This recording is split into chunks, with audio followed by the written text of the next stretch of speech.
Эта работа должна быть не разовой, она должна быть системной.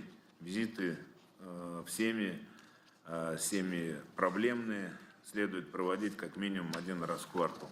Всех профильных чиновников Алексей Песошин призывает с максимальной ответственностью подойти к выполнению поручения РАИС Татарстана. Во всех городах и районах республики начался подворовый обход. Проверяют и напоминают о правилах пожарной безопасности. Особое внимание многодетным семьям. Не подключать большое количество электроприборов в одну розетку, это в первую очередь. В рамках профилактической работы Алексей Песошин поручил уделить особое внимание на наличие и исправность автономных дымовых пожарных извещателей, а также на техническое состояние газового, электрического и печного оборудования.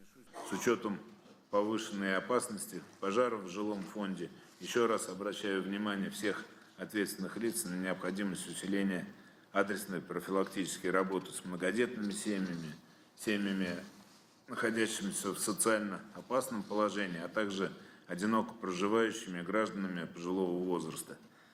Работа должна быть организована совместно с представителями МВД, МЧС, Минтруда, администрации городов и районов, газовой службы, электросетей. Еще 19 июня на совещании перед подразделениями МЧС и главами муниципальных образований была поставлена задача об усилении мер противопожарной безопасности.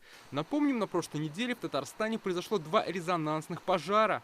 В деревне Саитово Тукаевского района при пожаре в частном доме в огне погибли 7 человек, в том числе 4 детей. По предварительным данным, причиной пожара стало короткое замыкание.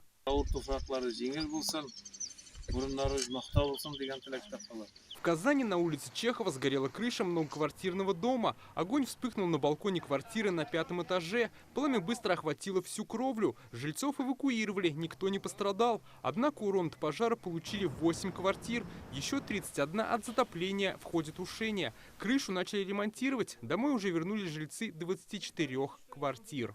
5-й этажи пока не заселены, находятся в гостинице.